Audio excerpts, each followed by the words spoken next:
Alright, so we're back in the world of Path of Exile 2, and today guys, I'm going to be showing you guys my Thorn Warbringer build. This has been a build I've been working on for the better part of the last week in between moving, and right now I feel like the build is in a very good spot. Right now I'm able to clear pretty much every map I've done fairly easy. I haven't faced off against any of the Pentacles just yet, we're still gearing this character out, but right now I'm feeling pretty comfortable. We have quite a bit of HP as well as shielding. Really good defenses all around with cap block, and if you're looking at some of the footage whenever we're fighting some of the more uniques, we're actually dealing some pretty sizable big thorny damage that's actually just pretty good. I was very surprised to make a Thorns build in Path of Exile 2, didn't think it could be done, but right now I'm feeling like this is one of my favorite builds that I'm playing right now. It's comfortable, it's relatively quick, good AoE, just overall a very fun build. I want to show you guys how I make it. Let's dive right on into the video. Alright guys, so now that you understand a little bit about the build, let's go over it in the different parts. And of course I'll have some gameplay playing on the right so you guys can have a better understanding of the build.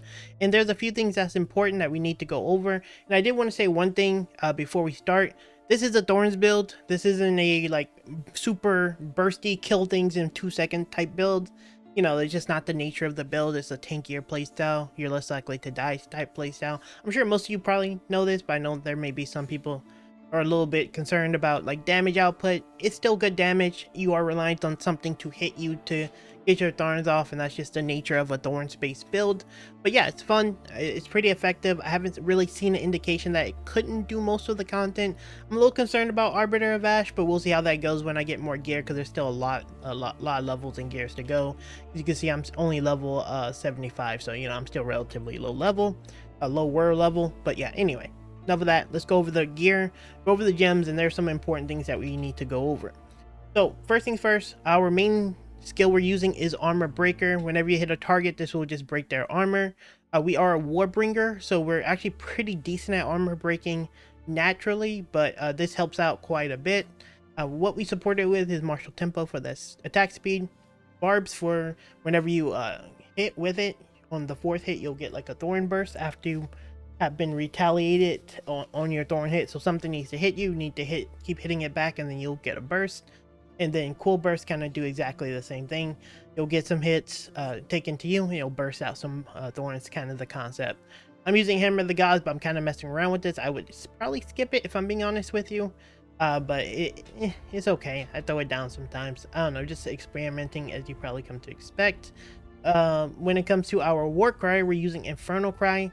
The Infernal Cry is nice. It's going to give you a little bit more melee attack, I guess. But the main purpose of Infernal Cry is to support it with Batter Shout. And the reason for this, and I'll try to show you in like going into the game, the way you get a lot of extra thorns is from Scavenge Plating here. And whenever you break enemies' armor, it'll give you more thorns. When you're facing off against a boss specifically, it's a little hard to maintain your stacks when you're not able to break their armor, if that makes sense. And so what we do with that is we use Batter Shout. I don't know why I keep saying Batter Shout. To break the armor, it'll deal damage to them, and then we can re-break it, go into the phase of breaking their armor, and then we'll get our Scavenge Plating back, maintaining our stack, seeing that we're hitting a unique. So that's kind of the core concept of Infernal Cry, is just to Batter Shout so that we can break the consume the armor stacks, and then get our thorns back so that we can maintain high thorns when we're fighting an enemy. We're using Inspiration because this skill costs a lot of mana. Oh, and super important, keep this level 3 because the mana cost goes up drastically and you're only using it to proc the effect. So get a level 3 gem and keep it low. I have an Inspiration here, but I don't even really think I need it. And I'll just show you in the game an example of this in one of the maps. Let me go to my character. You can see my thorns right now is 3,278 naturally when I'm standing still. And as you can see, we got 10 stacks of salvage plating, whatever the hell it's called. And it has a total of 7,200 damage whenever we're fully buffed. And then our thorns crit hit chance is 71%. So our thorns will be critting pretty regularly. I'm not sure if I can get that any higher. But yeah, that's kind of the core purpose of it. And then we got some pretty good crit damage on it. So yeah, that's kind of why our thorns do so much damage, because if you have your Scavenge Plating, you're able to kind of pretty much maintain it. And anyway, back to the gems. We have scavenge plating, as I said a second ago. We're using thorn skin. This is just going to give us more thorns damage while this skill is active. This also has persistence. This is going to give more skill effect duration, and this just makes it so our thorn just stay active, or not the thorn, but the scavenge plating buff stay active a little bit longer. And then I have physical mastery just so that the skill has a little bit more. That's pretty much all you need. I'm sure there's some other stuff you can support it with, but that's pretty much the most important. When it comes to the heralds or the auras, we're using Herald of Ash, and I'm using cannibalism. This is just for clear, I guess. It's not really the greatest. Honestly, I don't even notice it half the time because things just died to my thorns, but you know, it is what it is. And then we're using Berserker or Berserk. The reason I'm using Berserk is I just feel like, I'm pretty sure Rage is a multiplier of damage, and just want a little bit of extra damage. I'll show you how we generate Rage, and that's purely from this gem here. And I probably should get another one so I can maintain it a little bit better, or maybe one on hit. But anyway, this does when you are hit by an enemy where Thorns builds up. Obviously, we want to get hit.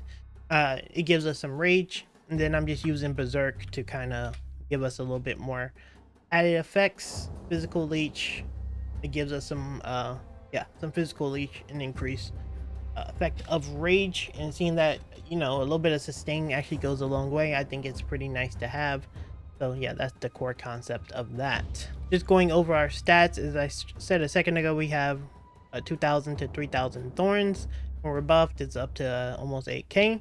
We have cap block, which we haven't ascended yet. We haven't ascended the third time, but we're at Warbringer, so yeah, keep that in mind.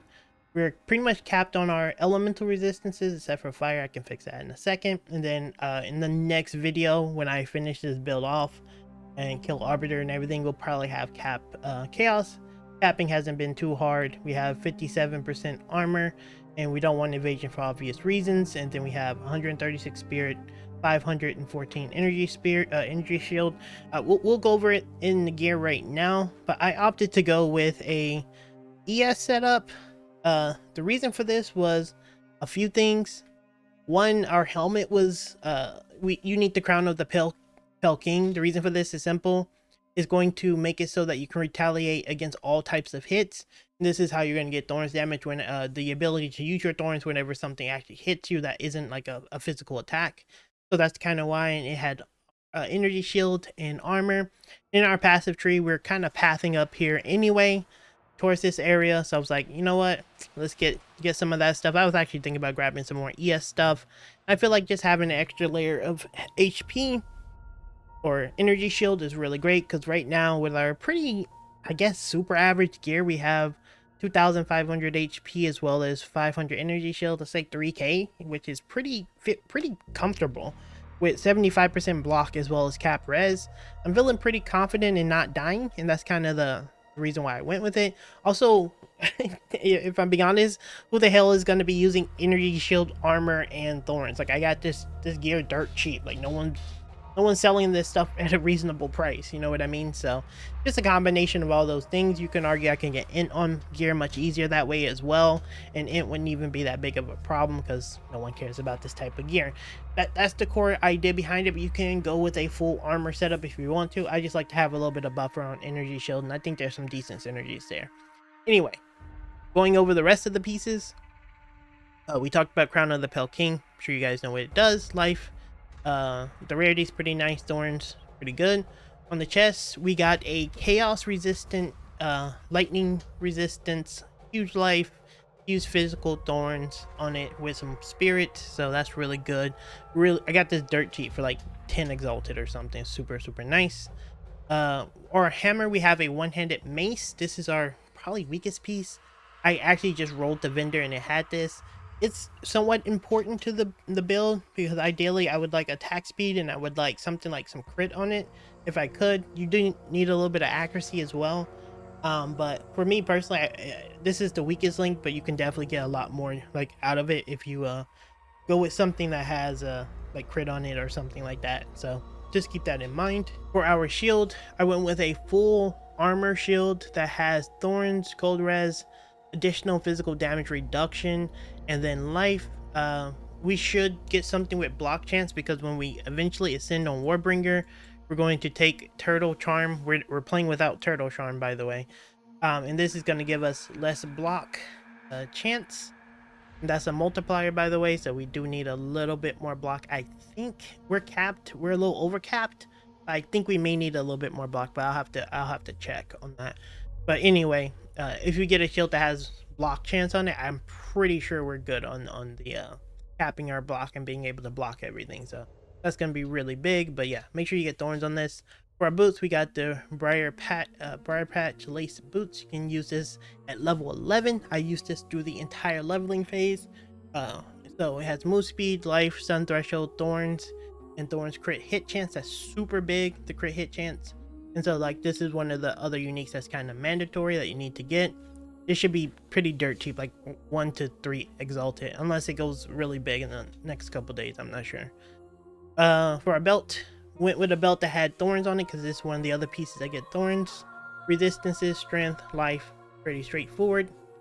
For our gloves, we went with another armor ES base that had resistances, attack speed, crit damage bonus, and life. That's the most important things. The added physical was what rolled when I exalt slammed it. We'll probably get something better, but this was one exalted, so you know, super nice. For our necklace, we have a spirit necklace with accuracy rating, because again, you need a little bit of accuracy rating. Has ES on it, life, had crit chance, and then we have double res, help us with resistances. For one of the rings, we went with a item rarity ring with resistances, as well as just life as usual. And then the other ring, which is another ring I used just during the campaign, has accuracy on it, resistances, a little bit of dex, and nothing really important here. So you can probably tell most, if not all, the gear is pretty cheap. This should run you probably under 40 exalted, I guess. I don't think I paid more than 40x for most of this. I think most of it I found, but yeah, it should be under 40x unless the prices hype up randomly after like a couple of videos, because I know some people are doing some thorn stuff. For our passive skill tree, as I said, we are the Warbringer. We're playing around Anvil Weight. Gonna go Imploding Impact for the break armor below 0, which is gonna give us increased physical damage from the way I understand this mechanic. Correct me if I'm wrong down in the comments, but I'm pretty sure that's how it works. And then over here with Turtle Charm, obviously this is gonna make it so we can block pretty much everything, including slams and all the nonsense stuff. So super big. Going over our route, how we move this, we're gonna go this way, grab all this crit stuff here, stopping right here, this AoE stuff. Grabbed all this here, this part right here, this whole little part here. I'm gonna have to see how it goes after I lose the less multiplier of reduction of block, because I could be over investing into this. So just keep that in mind, but I'll check whenever I ascend. I haven't ascended the 3rd time because I got done moving. Coming over here, grab all this crit and crit damage stuff, and then the crit chance on your thorns. That's pretty big. Up here, we're getting all the physical damage and attack speed. I'm going with blood magic. You don't have to, but I feel like I need it to sustain. And then over here, we're grabbing the retaliation. There's a good argument to get revenge here, because our body armor is pretty decent on armor, but you probably won't get that much thorns for 2 points. I don't know, may not be worth it. Let's see, coming up here, we grabbed the offensive stance as well as the wide barrier. It's gonna give us some more block chance, but we're gonna reduce our global defenses, which is a little unfortunate. But the offensive stance is pretty big. And then the agent, I went with Ancient Aegis. If you're not going with a hybrid ES base, you can not go with this. Again, I'm kind of experimenting, so you know, it is what it is. Where were we? Over here. Grabbed all this here for the physical damage, the break, and then of course Lay Siege for the increased damage for the blocks. Over here we grab Vengeance. Surprisingly, there's actually really decent lifesteal on Thorns. I didn't realize recovery was pretty acceptable. But yeah, that's what we're running there. That one's pretty big node. I'm making my way down here. I have this other jewel. I already showed you the other jewel earlier, but this one has increased Warcry speed, damage against enemies who are fully broken, Thorns damage, and stun threshold. And that's kind of excuse me, that's kind of what we're using. And from here, my current plans are see how this goes. And if I need this, there's a strong argument to go max res like this. And there's like res here, so we could in theory grab that for more survivability.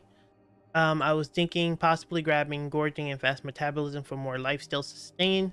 Also thinking about getting more attributes because we could in theory attribute stack a little bit. Attributes are pretty okay because we have to get a little int, we have to get some strength, and I was contemplating grabbing caltrops since it scales off the modifiers that scale your thorns. Now I was thinking about possibly going caltrops as one of our spirit gems, seeing that we in theory could play around decks and then we can stack attributes, and that would probably work. I'm not sure if that's even worth it. Could be a half-baked mechanic, not sure. But yeah, that's kind of how we're doing our Warbringer. That's the gear. Anyway guys, that's pretty much it for this video. If you have any questions, concerns, thoughts, or anything about the build, suggestions you'd like to see made, let me know down in the comments. If you did enjoy the video, as usual, as I asked you guys, leave me a like. That helps me out immensely. There will be a mobilytics down in the description, so make sure you go ahead and check that out if you want a more written guide. And yeah, I'll do probably one more update build video for this in the next coming days, and then I think I'll probably be done with Path of Exile because Mandragora is coming out. We have Last Apoch coming out, and then No Rest for the Wicked and Clair Obscure Expedition 33 at the end of the month. And yeah, I'm feeling kind of burnt out on PoE already. But yeah, thank you guys for watching. See you in the next one. Have a good one.